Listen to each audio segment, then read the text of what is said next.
ಇನ್ನು ದ್ವಾರಕೀಶ್ ಅವರ ಪುತ್ರ ಗಿರಿ ಅವರು ನಮ್ಮ ಜೊತೆ ಸಂಪರ್ಕದಲ್ಲಿದ್ದಾರೆ. ಸರ್ ನಮಸ್ತೆ. ನಮಸ್ತೆ. ಸಮಸ್ತ ಕನ್ನಡಿಗರಿಗೆ ನನ್ನ ನಮಸ್ಕಾರಗಳು. ಸರ್ ಏನಾಯ್ತು ಬೆಳಿಗ್ಗೆ ಅಂತಕ್ಕಂಥದ್ರ ಬಗ್ಗೆ ಸ್ವಲ್ಪ ಮಾಹಿತಿ ಕೊಡ್ಬೋದಾ ಸರ್? ನಾನು ಆಕ್ಚುಲ್ ಆಗಿ ಹೊರಗಡೆ ಇದ್ದೆ, ನಾನು ಬೇರೆ ಊರಲ್ಲಿ.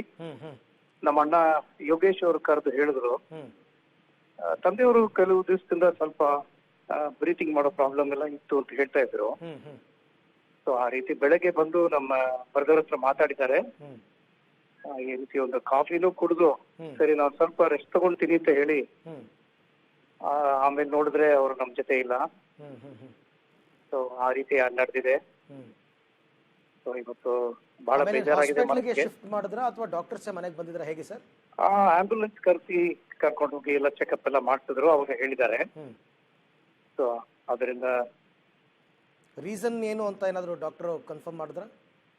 ಅಷ್ಟು ಫುಲ್ ಆಗಿ ನನಗೆ ಗೊತ್ತಿಲ್ಲ. ನಾನು ಇವಾಗ ಆಕ್ಚುಲಿ ನಾನು ಕಾರಲ್ಲಿ ಬರ್ತಾ ಇದ್ದೀನಿ, ಬೆಂಗಳೂರಿಗೆ ನಾನು ಬರ್ತಾ ಇದ್ದೀನಿ.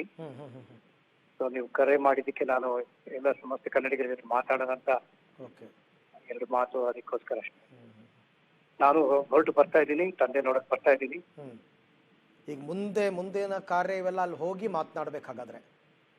ಹೌದು ಹೌದು. ನಿಮ್ ಕುಟುಂಬದವ್ರ ಜೊತೆ ನನ್ನೆಲ್ಲ ಮಾತನಾಡಿ ಖಂಡಿತ ಅವರ ಅಭಿಮಾನಿಗಳು, ಅವ್ರನ್ನ ಮೆಚ್ಚಿರೋರು ಎಲ್ಲ ಬಂದು ನೋಡ್ಬೇಕು ಅವ್ರನ್ನ. ಹೌದು ಹೌದು ಅಂತ ಆಸೆ ಅಷ್ಟೇ. ಸೊ ಅದ್ರ ಬಗ್ಗೆ ಇನ್ನೂ ಏನು ಓವರ್ ದಿ ಫೋನ್ ಏನು ಮಾತಾಡಿಲ್ಲ ಹಾಗಾದ್ರೆ? ಹೌದು ಹೌದು ಸರ್. ಹೌದು, ಥ್ಯಾಂಕ್ ಯು. ನಾನು ಇವತ್ತು ಅಂತಿಮ ದರ್ಶನಕ್ಕೆಲ್ಲ ವ್ಯವಸ್ಥೆ ಮಾಡೋದ್ರ ಬಗ್ಗೆ ಏನಾದ್ರು ಪ್ಲಾನ್ ಆಗಿದೆಯಾ ಸರ್?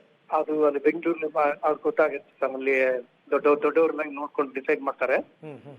ನಾವು ಅದೇ ಬರ್ತಾ ಇದ್ದೀವಿ ಸರ್, ನಾನು ಆನ್ ದ ವೇ. ಓಕೆ ಗಿರಿ ಅವರೇ, ಥ್ಯಾಂಕ್ ಯು ಪಬ್ಲಿಕ್ ಟಿವಿ ಜೊತೆ ಮಾತನಾಡಿದ್ದಕ್ಕೆ.